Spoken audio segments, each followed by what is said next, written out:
Happy Monday. We have a big show today because it is perfectly timed with breaking news. Yes, my friends, my good friend and the brilliant law professor Hillary Allen is joining us to talk about crypto. And today we are seeing a massive crypto sell off. Slide, crash, you choose. You choose the descriptor. So, before I get to what Hillary is going to say, let me first talk about egg prices because, as you know, Donald Trump wants us to shut up about egg prices. He literally, over the weekend, retweeted on Truth Social Charlie Kirk's article and from the Daily Caller.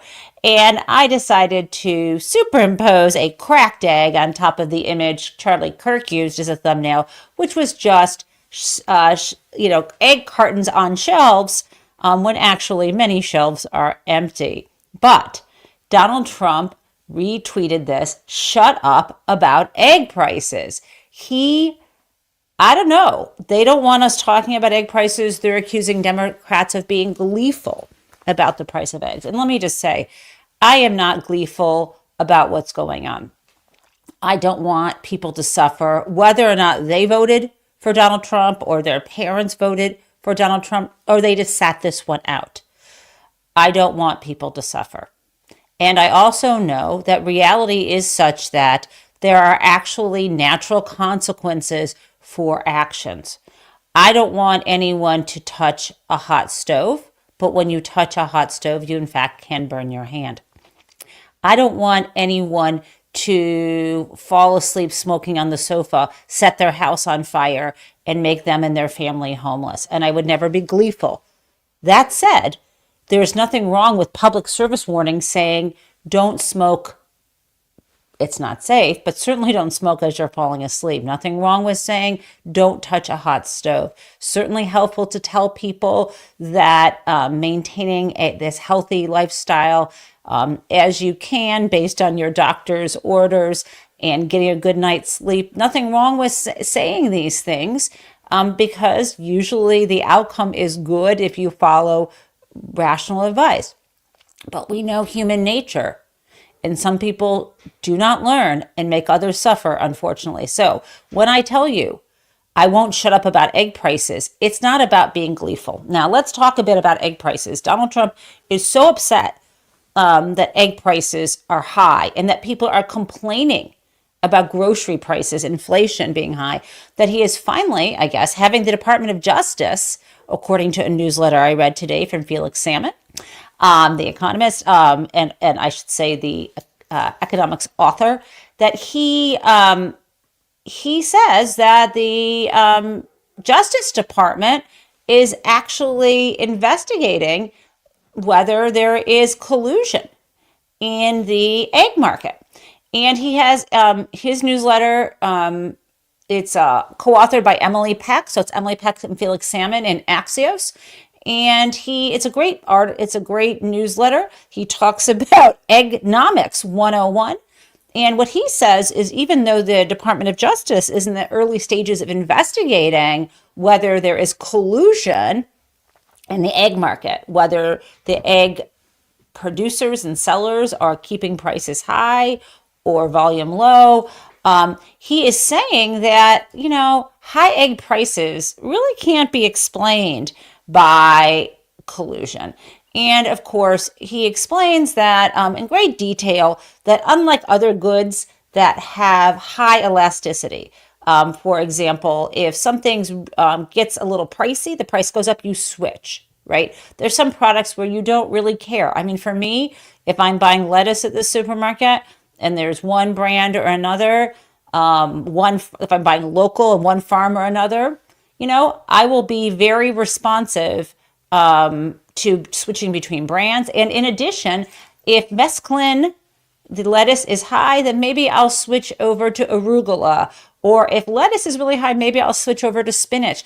Or if like all produce prices are getting too high, maybe I will go with frozen broccoli or maybe I will forego that entirely and just order pizza for dinner. But I guess the point I'm making is eggs. People, even when egg prices go up, there aren't a lot of substitutes. People want eggs. Okay, so because of that, because he says the demand is inelastic, means people want the same number of eggs they usually do. One thing changed recently, though, with the supply declining because of bird flu and so on. We're finally seeing a moment where supply is ramping up, and apparently the shrinking supply that we believe is happening and the rising prices is because of the bird flu. It may take, he said, a full year for the industry to rebuild supply. And so in the meantime, as he said, they'll be making fat profits. But we should see some prices going down now as they're being able to ramp up supply. But the bottom line is this is kind of the same story that Joe Biden was facing, right? The difference is Donald Trump campaigned on blaming Joe Biden for egg prices. Anything good that happened during the Biden era, he says is because of him. Anything bad is because of Biden, and even today. So let's move off of eggs to the thing he really doesn't want us to talk about, which is the Trump recession. Donald Trump was on various news shows this weekend, admitting that, maybe, when asked, that we may have a recession, but somehow it's no big deal, he says. Now, he literally said a lot of crazy things this weekend, but the thing about the recession was the most troubling, in that he was sort of said, well, in America, it's kind of crazy. We judge our economy quarter to quarter, but look at countries that take a longer horizon, like China, he says. They have a 100-year horizon. Well, first of all, that's a load of bullshit.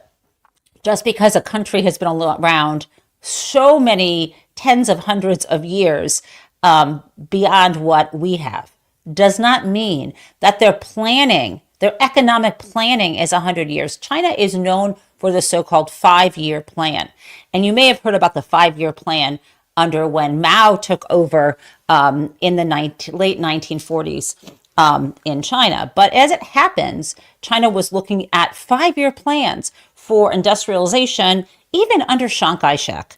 And let me just say how I know this. It just so happens that my kind of autodidact, very earnest paternal great-grandfather, Alex Taub, who was born in England, came across to America at age 16, self-taught, more or less, engineer, becomes like one of the chief automotive engineers at General Motors. It's a long story. This is the guy I mentioned who then went over to England in the early stages of World War II and helped develop at Vauxhall Motors, which was a division of GM, the Churchill tank, met Winston Churchill. That's a whole other story. But in the middle of the war, he also flew to China in December of 1944 and actually met with Chiang Kai-shek. Probably not the best guy to, the horse to bet on in that race. But at any rate, the Taub plan was popularized about post-war industrialization of China. And I have excerpts of what his planning was. So let me just say, China has, for as long as I have been alive, and I have known this, thought about 5-year plans, and probably Alex's wasn't the first 5-year plan.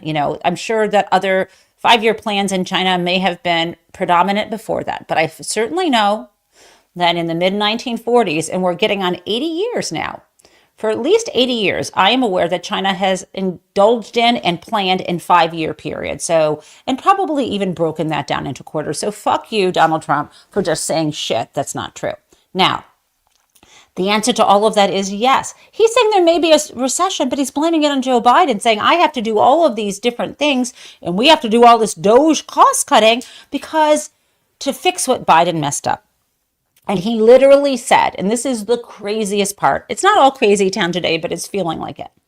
The craziest thing Donald Trump said was, we're all going to be so rich, meaning he's implying the country, we're going to have so much, we're going to have so much money, he means the U.S. Treasury, that we will be able to spend whatever we want. And everyone's kind of like, well, then why are we cutting? Right? None of this is consistent. If you say you have a 100-year plan, or even you're going beyond quarters, and you can anticipate there'll be enough revenue brought in, maybe through your tariff plans, that the U.S. economy and specifically the federal government is going to have so much money to spend, why would you make people suffer now? Why wouldn't you say If you really had the power to run things, why wouldn't you say stuff to your billionaire friends? Like, guys, hold off.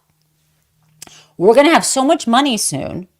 You guys have a couple of yachts and foundations and several homes and many ex-wives and all this shit. Why don't you guys hold off? It's going to take a couple years, you billionaires. Why don't you hold off so that people in the society aren't angry? We can make sure that people get their social security checks on time, that the government is properly staffed, that we don't have, nuclear waste sites being, leases dropped on them. Why don't we actually do it that way? And the answer is that would be true if he actually was trying to make us all wealthy. The reality is we're going to have so much money isn't about us. When he wants to privatize services entirely like the post office or the FAA, that's not about making the federal government have enough money for the general welfare, for the public good. That's not what he's doing. So please listen to what he's saying, because when you see a break in his logic, which is almost all of the time, it is at that moment that there's a crack and you can say, wait, he says this thing and it's inconsistent with this other thing.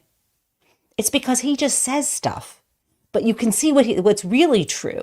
The people who repeat what he is saying are being illogical because they're just reading a script. But friends, I'm not reading a script. I am talking to you directly and reflecting on what I understand. And so that is what is going on. So brace yourself. Now, beyond that, before I get to crypto, as a lead into Hillary Allen's discussion, I want to talk to you about what's going on in Canada. And as you may have heard, the Liberal Party has now selected Mark Carney as a Prime Minister of Canada. And he gave a really impassioned speech last night. And I love my Canadian neighbors, as I will repeat to you over and over again. My Canadian neighbors are to the south. And that Journey song, where the lyric is born and raised in South Detroit, don't ever say that to a Michigander. There is no South Detroit. South Detroit is Canada. But my neighbors to my south and my neighbors to my north, hail to your new Prime Minister. Let's play this. America is not Canada. And Canada never, ever will be part of America in any way, shape, or form.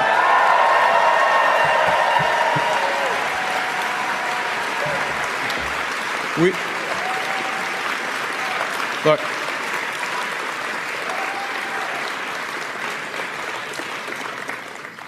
we didn't ask for this fight. We didn't ask for this fight. But Canadians are always ready when someone else drops the gloves. And yes, I know he is the Prime Minister designate.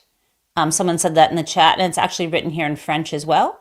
And by the way, this isn't about beating up America. This is about Donald Trump saying he was going to take over Canada.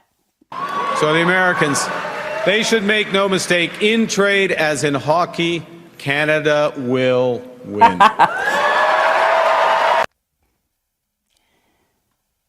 In trade as in hockey. I love how I pronounce hockey. But it turns out their hockey legend, who is practically a god in Canada, Wayne Gretzky, is now on the outs in Canada because of his support for Donald Trump, even though he's trying to back away from the idea that he supports Canada becoming part of the United States. So that's great for Canada. But what I'm still worried about for us is that because of Donald Trump up and down, flip-flopping, ping-ponging on which tariffs he was keeping on in Canada, we are facing, I think, as of this morning, because of the Premier of Ontario, Ford, is saying that he is imposing a 25% tariff. Let me just see. Let me see what the Ford situation is. Ford, electricity, Canada. Okay. We have, okay, this is what he is threatening, that Canada will enact a 25% tariff on energy flowing into parts of the US today. So this is unusual, but it's a tariff, an export tariff, not an import tariff. And what that could result in is that we could have a huge spike for those states that rely on electricity from Canada. And I know some of the states, let's see, the three states that rely, let's see, hold on. The three states that rely on, I was just looking at this, on electricity in addition to Michigan, where I live, it will be New York and Minnesota. So I am not happy about that. And I certainly hope that this gets turned around so that Michigan, Minnesota, and New York we're not going to suffer. As I began this conversation, sometimes things are the natural consequences of people's actions. Of course, I'm not celebrating, as I said, when people get deported. I'm not celebrating with the price of eggs or job losses. I'm just observing, and it kind of sucks. Now, I see Professor Allen is in the green room, which brings us to, I think, the last thing I want to talk about before I talk about crypto today. And that is the fact that the federal government appears to be either censoring certain words inside of the government, what can be used, or restricting, or both, restricting funds that will go to projects that mention certain words. And it's really crazy in that, George Carlin, as you may remember, the very popular comedian from the 60s and 70s, spoke about the seven words that you could not say on television. And I don't want to say all 7 of these words right now, but I can give you a hint. It's the sh word. Ps. I can't say them. Okay, so I will just have to say them. It's the shit, piss, the F word I say all the time, the C word, the longer C word, cocksucker, MF, and tits, which I don't even know why that would be a word. I kind of tried to keep this clean, but those were only 7 words you could not say. And now we have more than 7 words. It's like a whole glossary here that are disappearing in the new Trump administration. There was this piece in the New York Times from last week. I'm going to read you the lead, and then I'm going to show you the words. Okay, so as President Trump seeks to purge the federal government of quote unquote woke initiatives, agencies have flagged hundreds of words to limit or avoid, according to a compilation of government documents. I want to share that screen with you right now because I could not actually fit these words on my, in a little slide. There's so many. So I think if I blow this up for you, you might be able to see them. I'm going to also drop into the live chat a link to the Times. And I should probably, if I were a really nice person, I'd make it a gift link, but that is a bridge too far when I'm doing this live show. Okay, so these are words, and I don't have time to actually read them all to you, but as a law professor, things like advocacy or advocate or advocate or advocates, that's going to be a hard one. I'm just pointing out to not talk about.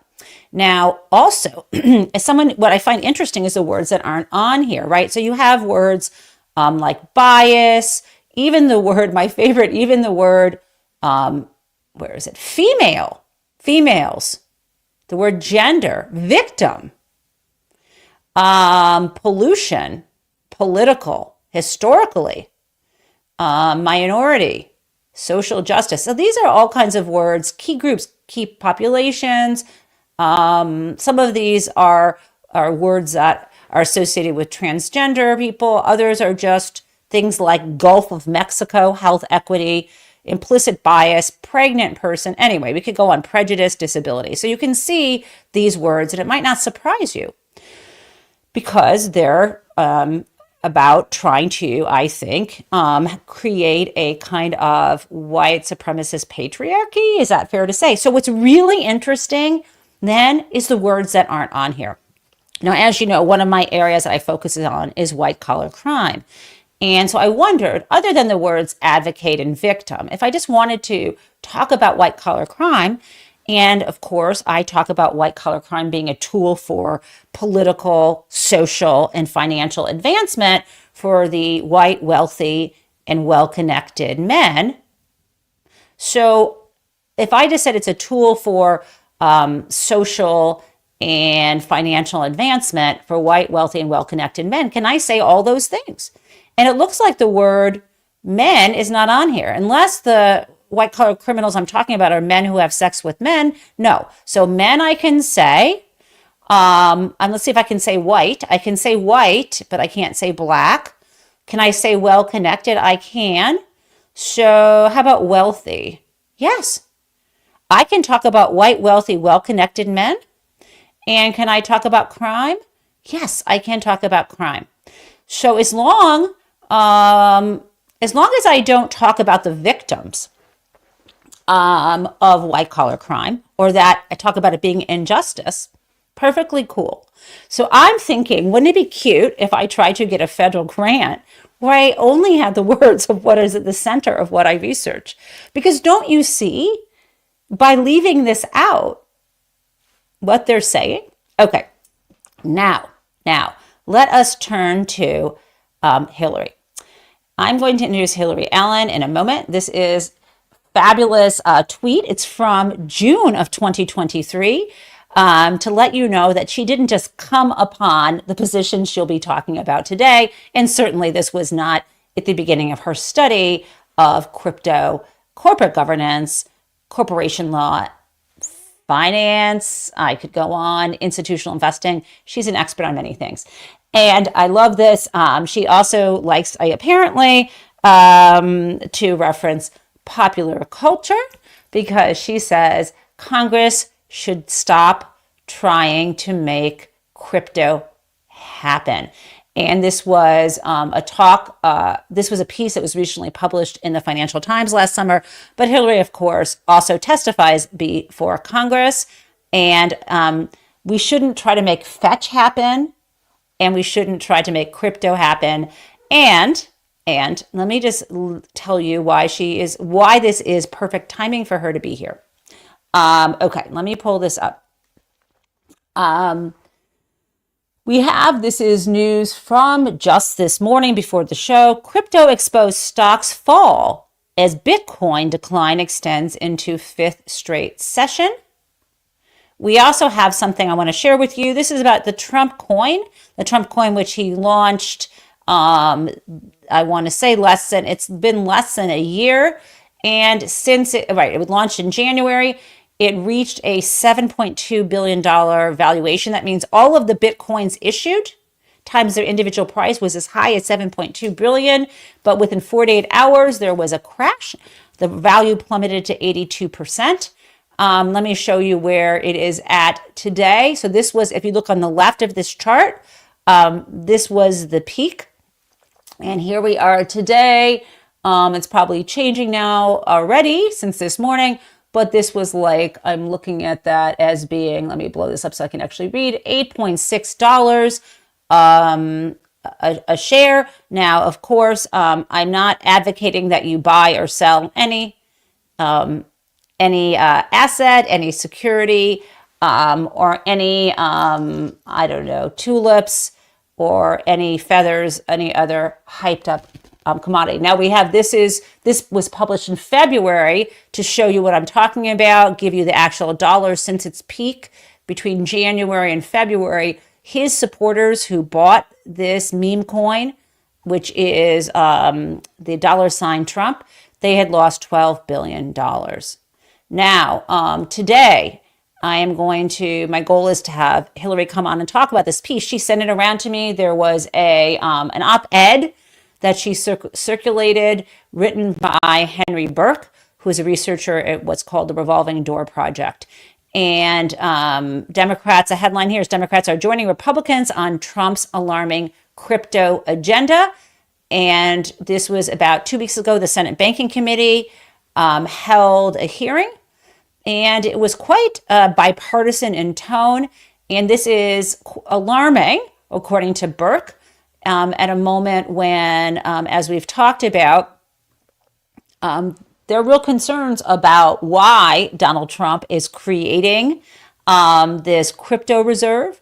Everything we've been learning or heard about crypto is it was supposed to be non-fiat currency. It wasn't going to be tied to any government, and suddenly the government would be providing a floor, providing a protection for the, I think it's 5 different cryptocurrencies they would be including in the reserve.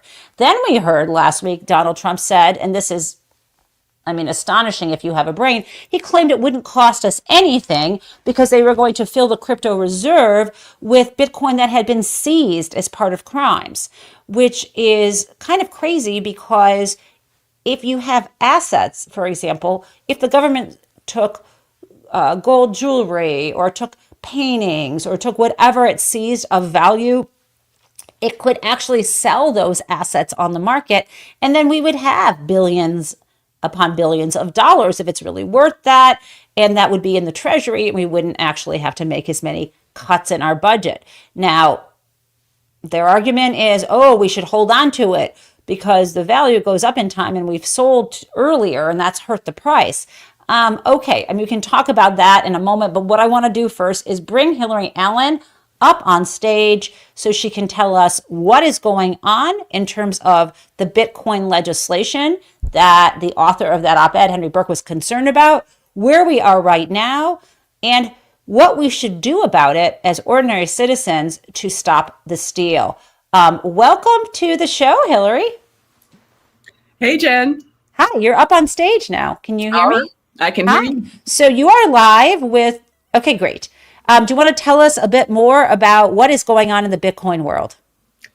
Well, it's bigger than Bitcoin. It's crypto more broadly. And, you know, I've been working on this, as you kindly said in your introduction, for a very long time. In fact, you were in the room the first time I presented my first paper on Bitcoin, and that was 10 years ago, which is crazy. Was that the Bob Hockett thing at Columbia in New York? At Cornell, at the Cornell Oh, Club. Cornell, right, Cornell in New York. Okay, wow, that was your first? That was Wow. the first presentation on this matter. Yeah. So basically, I've been looking at this stuff for a very long time. And with that longitudinal perspective, what I can say pretty clearly is that outside of essentially speculation, gambling, and crime, there just isn't much of a use case in this space, right? There were a lot of big stories at the beginning, and it's sort of, they were stories that were very resonant with people because, you know, if we're talking about, 10 plus years ago, the first Bitcoin came out in 2008 or 2009. I always get that mixed up, but right around then, people were mad at traditional finance, rightly so. I think it was 2009, right after the crash, but you're right in that window. No, it might have been right at 8, though. You're right, though. Anyway, go ahead. Sorry. Yeah, there's the Satoshi Nakamoto white paper came out, and then it was launched, and it was right around then. Yeah. Sorry. And people were understandably very hungry for something that could essentially, quote unquote, disrupt the traditional financial system. And so it was a very compelling story. But it really didn't take off that much, except amongst a sort of a small group of enthusiasts. You had the first, so really when things started to get bigger were in 2017 and 2018, we had the first ICO boom. So this was when you started using blockchain technology. I need to translate. You're speaking really intelligently. ICO is an initial coin offering, you guys, similar to like an initial public offering. Initial public offering is when a company goes to investment banker to get the public to own its stock. So can you tell us how an ICO works before you launch into it? Sure.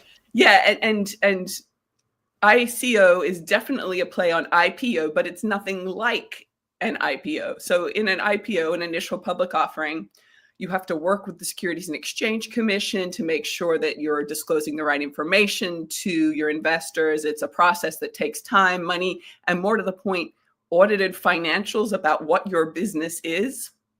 And liability if you lied in those financials. Absolutely. So yes. Ways to be held accountable. In ICO, which was a cute little play on IPO, there was none of that. Basically, what would happen was someone would say, I am going to offer a type of crypto coin, and here's a white paper. No rules around the white paper. The white paper was just, here's what this project is going to do. This is what I'm raising money for. And there's a subsequent book that came out later. I'm skipping ahead a little bit, but it's called Crypto Confidential by Jake Donahue. And he worked in the crypto industry in a later boom. And he talks about how really so many of these white papers were just afterthoughts. Really, they were launching these coins as sort of pump and dumps, as grifts. And so you would just get ready to launch the coin. You would get all your influencers lined up. And then you'd put together some white paper that said what the project was about. And it's like a fire festival of digital coins. You get everyone hyped up. They buy it, it goes up, and you sell it if you're the insider and make your money, right? Yeah. So I should be clear that when we're talking about this ICO boom in 2017 and 18, this wasn't Bitcoins. These were other types of cryptocurrencies living on that same kind of blockchain technology. And big boom and busts, I think billions of money lost from investors. The SEC, which, at that time, this was the Trump administration, and Jay Clayton was a Trump appointee. They were quite aggressive. Jay Clayton, who was the chair of the Securities and Exchange Commission. Yes. Mm-hmm. They were quite aggressive in many ways, at least once things busted, about going after these companies for violating the securities laws. So that was sort of the end of that little episode. Then we get to the pandemic, and some people who were already sitting pretty, end up actually having more money than they expected because they can't go anywhere. They can't buy it. Well, they can buy stuff, but they can't go anywhere. They can't travel on their big vacations. That's the thing. Yep. And there's stimulus being pumped into the economy. And that stimulus is coming, it's sometimes in the form of straight up checks, but it's also coming in the form of very low interest rates. And so we've got two things happening at this time. With very low interest rates, again, people with money and nowhere to place it, if they want to invest it, a lot of investments aren't giving them much of a return because interest rates are so low. If you want to invest in sort of riskier things, then they look a whole lot more sexy. I was going to say, you're not just going to diversify your portfolio into equities, but I just said two of your words we're not supposed to say, diversify and equity. So you can't even write about portfolio theory, diversity and equity. Right, that kind of equity. Okay. Yeah. Sorry, callback. Couldn't help myself. No, callbacks are good.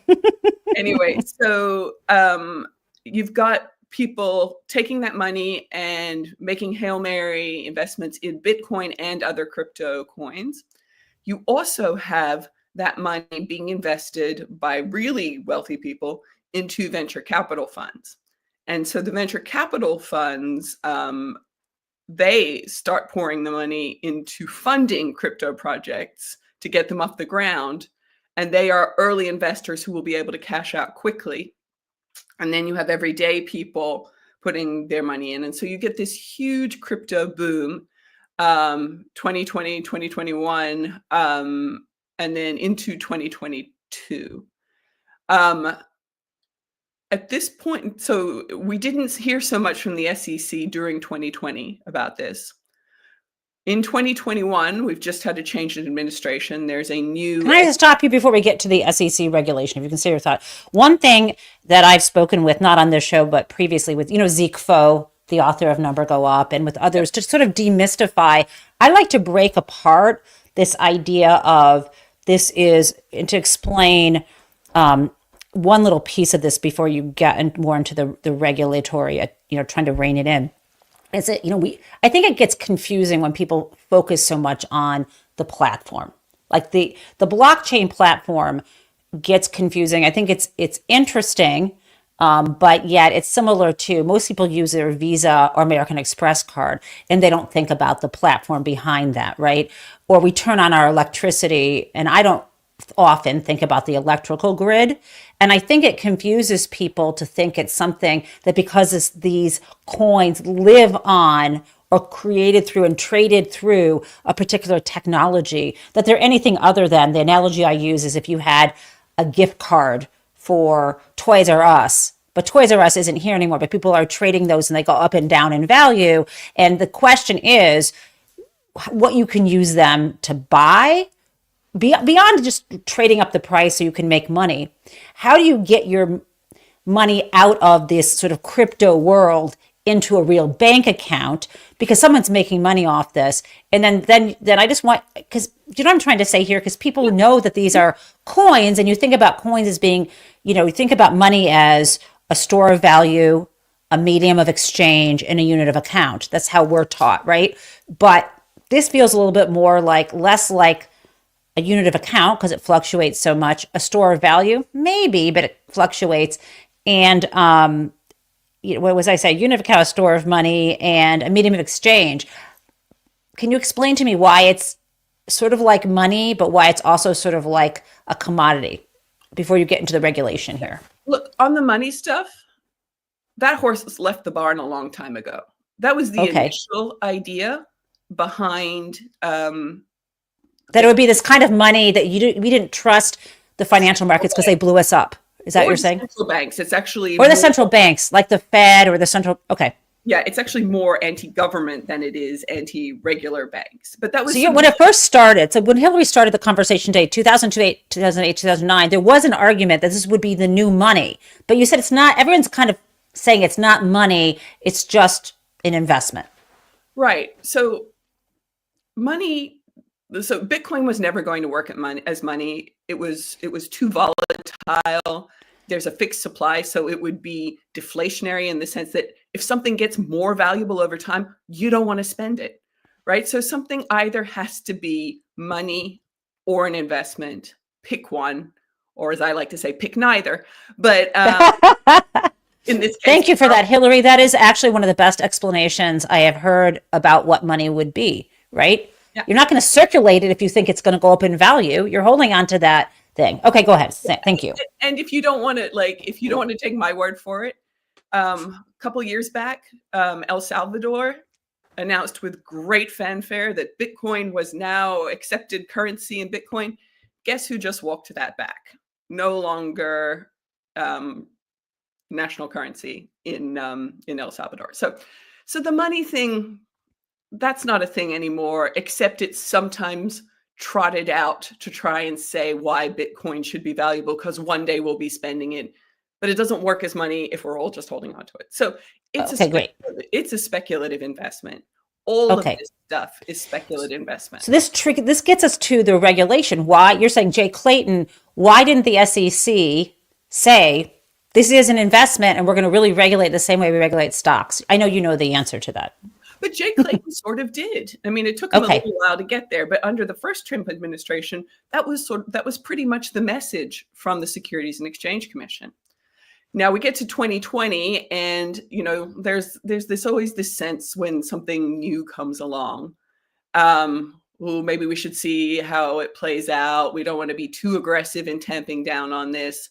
So the new and improved offering, and I use that term ironically / sarcastically, but the new offerings, they weren't attracting the SEC attention in the same way in 2020. And you said you don't want to get bogged down in the blockchain aspect of it. It's okay if you explain and not bog, that's good. Yeah, no, and I actually think it's important because so much of why crypto gets quote unquote special treatment under the law is because of this apparently revolutionary new plumbing. But your point is very well taken that you made earlier. Who cares about the plumbing? Right. Thank you. Have spent years handling this plumbing. It's not. But I love that about you. I used to love the ACH plumbing. You can love the crypto plumbing. I get into ACH plumbing too. I'm very interested in that. But actually, pay no attention to that man behind the curtain. This plumbing is not very good. Let me tell you what a blockchain is. A blockchain is a database. You can add information to it, but not take information off it. And that is talked about like it's a feature, But if you've ever accidentally sent a transaction that you wanted to undo, you can understand why you might want to be able to delete things from a database too. This database, well, and there's lots of different ways that they do it, but what makes blockchain different from most databases, in addition to the fact that you can't undo things, which is a real problem, is that theoretically anybody can update the database to add a transaction to it. But what that means is that By transaction, give us an example. Like I'm selling you my Bitcoin. yeah, so well, I mean, like, yeah, so when you pay someone using your bank account, it's actually how that gets affected is changes to a database. We change the entry that says this is your money and we reduce it. And then we change the entry that says this is your payer's money, sorry, your payee's money, the person you're paying, and we add that, right? So Right. all transactions basically, in the, you know, unless you're using cash, all payments are essentially changes to databases. And so the same is true with any crypto. You know, you say this wallet no longer owns this particular crypto coin. Now this wallet does. So changing the database is how you do a transaction essentially. Now, because they didn't, you know, Satoshi Nakamoto back in 2008 didn't want to trust banks or central banks or governments, he came up with this idea where anybody could update the database. But if anybody can update the database, you're going to attract some bad actors. So this is where bad actors and people who fumble around. Like I don't usually give, if anyone shares a Google Doc, some people you don't want to give edit access to because you know they're going to erase shit. And I know that whatever, but go ahead. It's like that, right? Okay, well, that's not what you are correct. And I do a lot of work on sort of mistakes, but that's not what he was thinking about. He was thinking bad actors. Bad guys. And by the way, Satoshi Nakamoto is someone in the chat, Hillary just said, so it's like Wikipedia. Yes, it is. Like Wikipedia. It's not like Wikipedia, she says. No, Wikipedia is actually much better because there is sort of, it is more decentralized and there's more quality control. The idea behind crypto was that only, that anybody could make changes. So that's in theory is a bit like Wikipedia. But what happened was, in order to keep the bad actors out, they made it very, very expensive to edit the database. So that could mean, as with blockchain, you need a lot of specialized computing power and energy. Or with the Ethereum blockchain, it uses a mechanism where you need to already have a lot of Ethereum to stake in order to get the right to edit. So what we've ended up with, because of this expense, is very, very concentrated groups of who is allowed to update the database. And can we just say a lot of energy and server farms to do this? This is like the most inefficient thing in the world. Yeah, if we're talking about Bitcoin, we're talking about energy usage on par with a country like the Netherlands or Philippines, which is in and of itself horrific. That's how the Ethereum blockchain used to do things. They shifted to proof of stake, which is better environmentally. But with all of these, what's happened is that there is a very small group of people in charge of updating the blockchain, of updating the database. So we're back sort of where we started, where we have these intermediaries. We have all the inefficiency. We've kept that. These are clunkier. They can't process transactions at the same speed as your ACH. Yeah, sure. I mean, like orders of magnitude. There's all kinds of opportunities for conflict of interest with the intermediaries. The intermediaries are not regulated. So it's not just a change in the technological plumbing. It's actively worse. And let me add this thing. I know you've mentioned this and others have. If I want to get my money, let's say I have a bank account at Chase and I have one at Florence Bank, I can transfer money between those accounts. To get money out, I can go to an ATM machine. To get your money out of, off an Ethereum platform, off of one of these platforms, there are bigger transaction costs. Like, for example, have you ever used an ATM like at the nail salon because you didn't have cash and they only want you to pay cash and they charge you $1.50 for the transaction and that sucks? But it's like that same kind of thing. What'd you say? was going to say it's more than $1.50 these days, but I yeah. know, but so bring your own money. But the whole point is, or you can use Venmo and then you're paying 3%, whatever.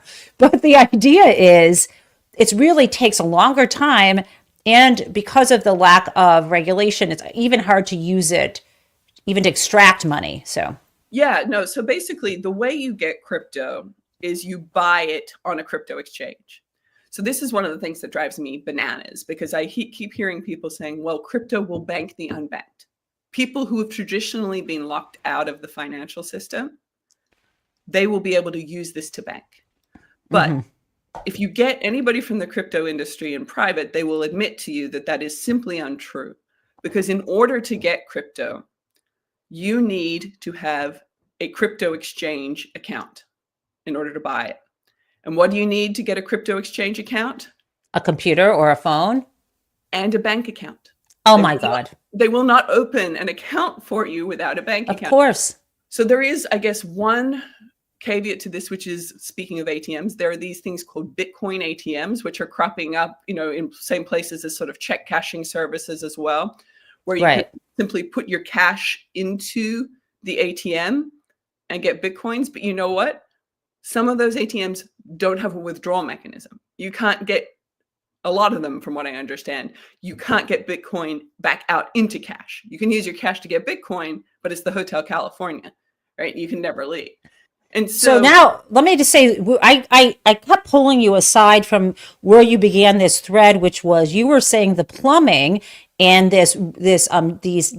database that they use is part of the reason, even if it's a charade to some degree, why the certain cryptocurrencies have gotten the attention of and the respect from Congress and the president. So yeah, so basically, the sort of the tech supremacy under all of this is a charade. This is actually worse technology than your average database.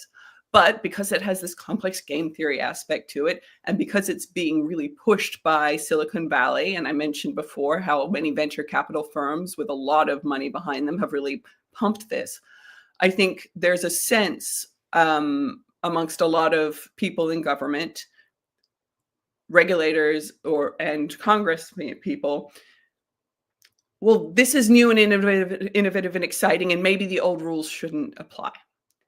So that is a strategy, to be clear. We've seen this strategy from Silicon Valley before. That sort of is their playbook.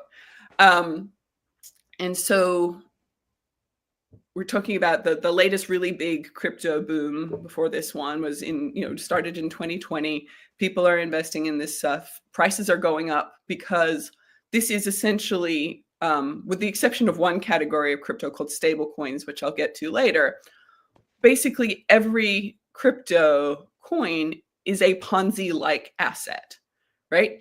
There is nothing behind it. You mentioned gift cards before. Well, a gift card is a claim in the end on the person. that's why I chose Toys R Us, because it's bankrupt. You can't actually use it. R.I.P. Jeffrey the giraffe. But when it went bankrupt, if you had those, I'm not a bankruptcy lawyer, but I presume as a gift card holder, you could file a claim as an unsecured creditor, right?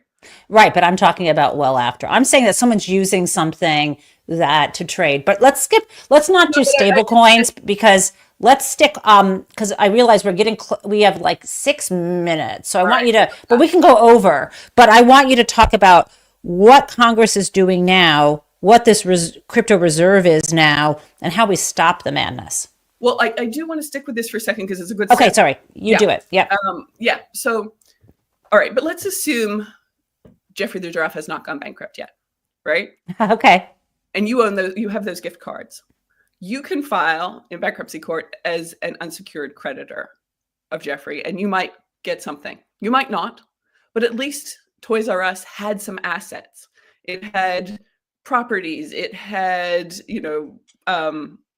contracts. There were assets there. So if I had someone giving me a $200 gift certificate because my kid was born at Babies R Us and I hadn't used it, in theory, maybe at the $200, I could have gotten maybe 50 or 25 in the bankruptcy, maybe. I mean, who the hell knows? You might have gotten zero, but the point is that there was a mechanism. There was something to distribute, right? Okay. Behind every crypto, besides stablecoins, you know what's behind them? Nada. Nothing. Right. Nothing. Right? There's no cash flows, there's no income streams, there's no plant, there's no anything. So the value is 100% dependent on what someone else is willing to pay you for it. Okay? Now that's really important when we talk about things Very like important. how you started the hour, which is this conversation about Bitcoin Reserve, right? Because what the government is doing, you said that when the US government is not selling off the crypto it's gotten as the proceeds of crime, you said that that's money we're not pulling into the treasury. That is true, but it's more than that, because what they're doing by not selling it off is essentially keeping the The price price. artificially elevated. Because if the price is entirely a function of supply and demand and they're artificially holding on to it, that's going to keep the price up. And who does that benefit? Well, the people who own most of the crypto, of the Bitcoin. And Bitcoin is concentrated in the hands of a very few whales.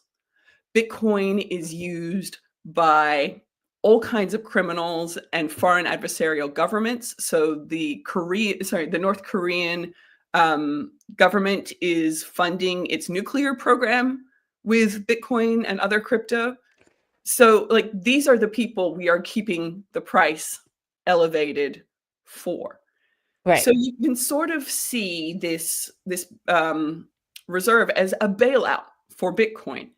And that's a good segue into all the legislation that we're seeing now before Congress, because all of that, again, is a version of a bailout for crypto.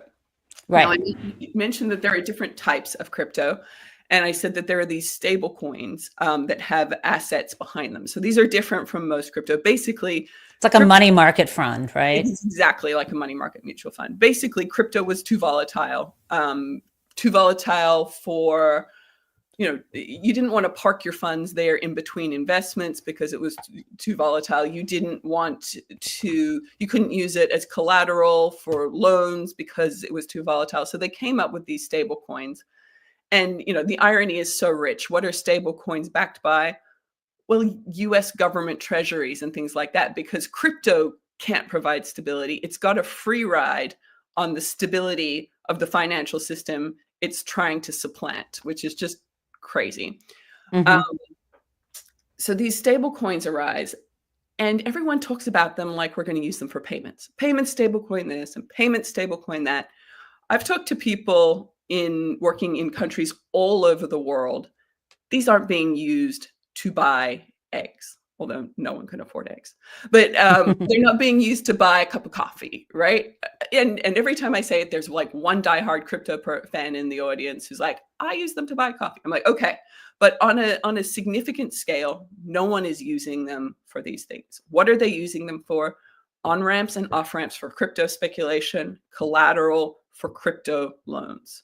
Because, for example, like the same, you're saying that someone, if I have cash, let's say I can't imagine, but if I had $100,000 in cash and I wanted to get it into buying some shit coin or a Bitcoin, I would first go and buy the stable coin, and I'd have $100,000 of stable coin, and maybe I'd take 25,000 of it, invest in this, and then this. It becomes you're saying, and then when I want to sell my Bitcoin, it first gets converted into stable coin before I take it out. Yeah. Similar, yeah. And in theory, made earlier, you can't get these things without a crypto exchange account. And so people talk about how these transactions don't involve fees. They are, first of all, missing the fact that on any blockchain, there are fees that are paid. Right. But in addition to that, you have the fees you pay at the exchange to convert your money into stable coin, your cash into stable coins, et cetera. So you need to have a bank account. When I testified on stable coins before the Senate nearly 4 years ago, I guess, Alexis Goldstein did a worked example where she showed that yes, when you add all those, I had a talk at my law school. Go ahead, yeah, it's more expensive than Western Union. So it's understandable why people aren't using these things. The blockchain is slow, clunky, unpredictable, fees higher than Western Union. You need a bank account in the first place. These things aren't being used as payments, but the narrative about them being used as payments has proved very compelling. And so we see Congress keep introducing stablecoin legislation that wants to treat them as payments.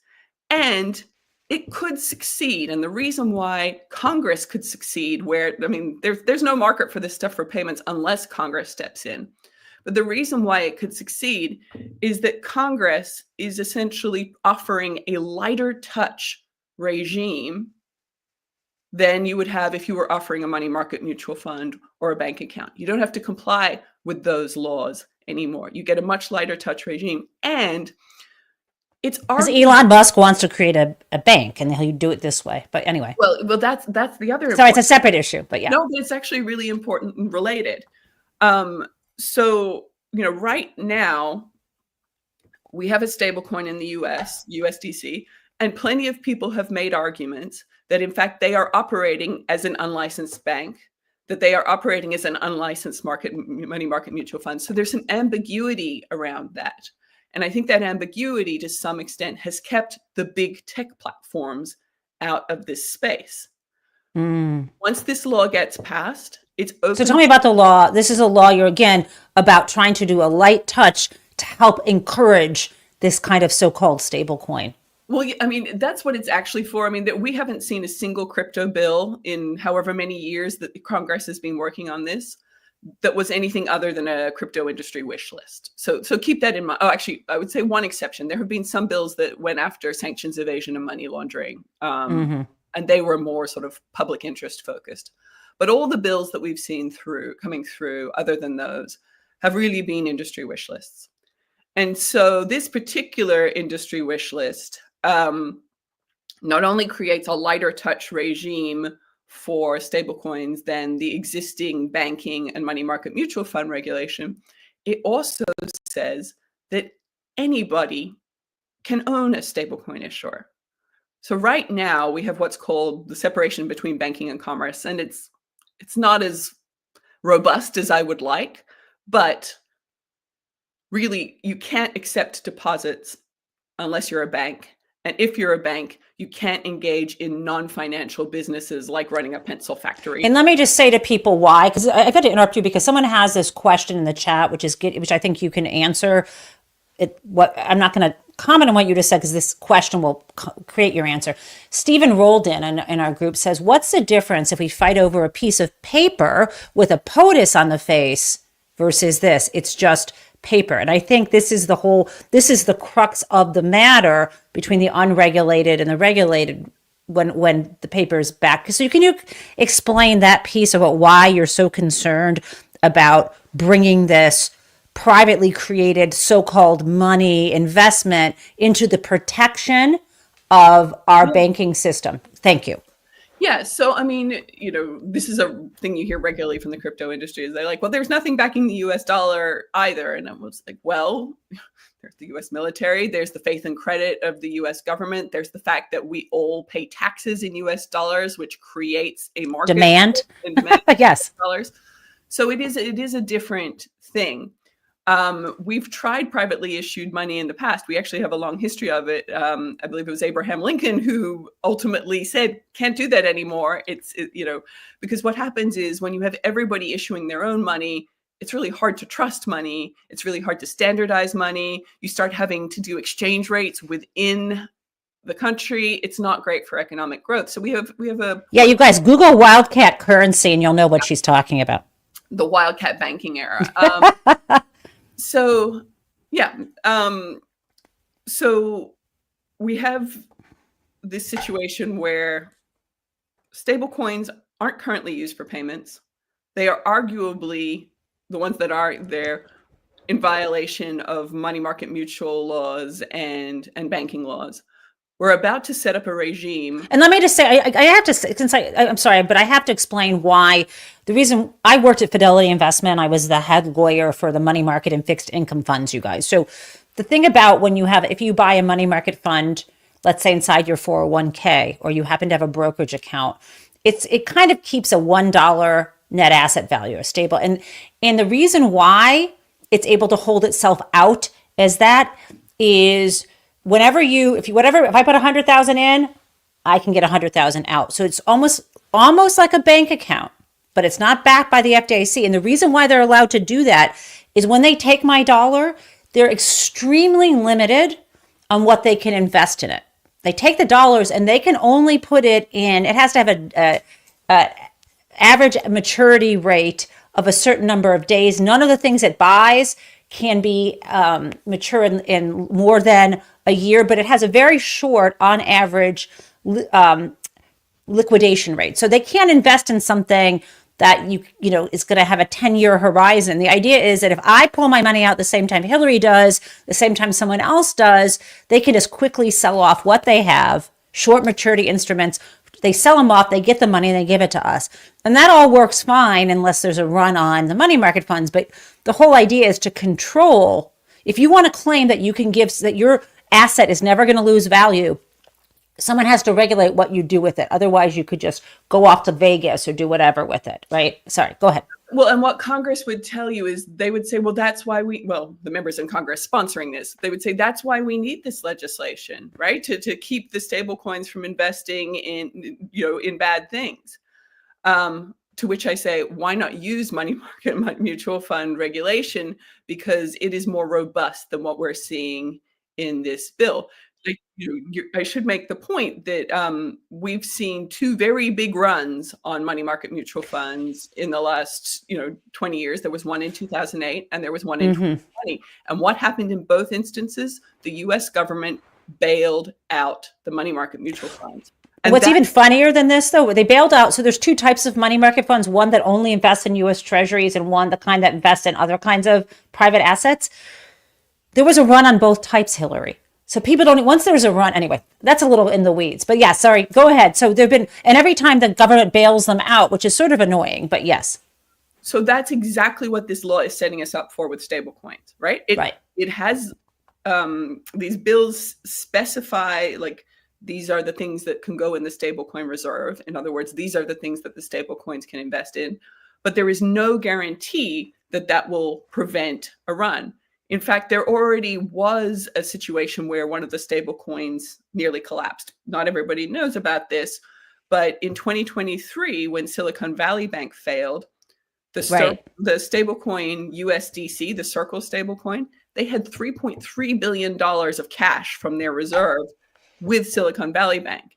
And had the government not bailed out uninsured depositors there, Circle would have failed. It lost its peg at the time. It absolutely dipped below $1, and it only recovered once the government said, we'll come through with you for you on that reserve. So what this bill is essentially doing, and this is why I sort of wanted to link it up to where we sort of started, which is this national Bitcoin reserve, because everything the government is doing with regards to crypto is essentially some form of bailout. It's implicit, it's explicit, it's short-term or it's long-term. But in the end, this is all trying to prop up an industry that has really struggled on its own. And what I'm really finding frustrating is that there are members of Congress who are, on the most charitable reading, are falling for this as a needed investor or consumer protection, when in fact it leaves them worse off, and it leaves us as the government, as a people, more likely to have to bail out crypto going forward. And so we have to, that's a good way to, we have to, my crowd is, it's 9:39 and they demand a hard stop at 9:30. So yes, go ahead. Seconds? I will let you. All right. And it is setting us up for Silicon Valley to take over the equivalent of deposits. And so if you didn't like bailing out AIG, you're not going to like bailing out insert giant platform here. I love that. And I don't like bailing out Elon Musk or the Winklevoss twins or any of those people. Now, Hillary, thank you. I want to have you back. But before you go, the last thing we always do is Crazy Town. So will you stay around for that? Sure. Okay. Oops. Here we go. You guys, we have a quick Crazy Town. This is my Crazy Town music. So today in Crazy Town is what happens when you fire everyone in the National Park Service. Not everyone, but too many people. You literally have to have the bears do the work of the people. They are on a bare bones budget. Let's play it. This is a bear helping out where the humans have been fired. Yes, you're not going to believe it. Bear notices the traffic cone is tipped over. I'm pretty sure that bear could run a stable coin. And with that, you guys have a great Monday. I will see you in the morning. And thank you so much, Hillary.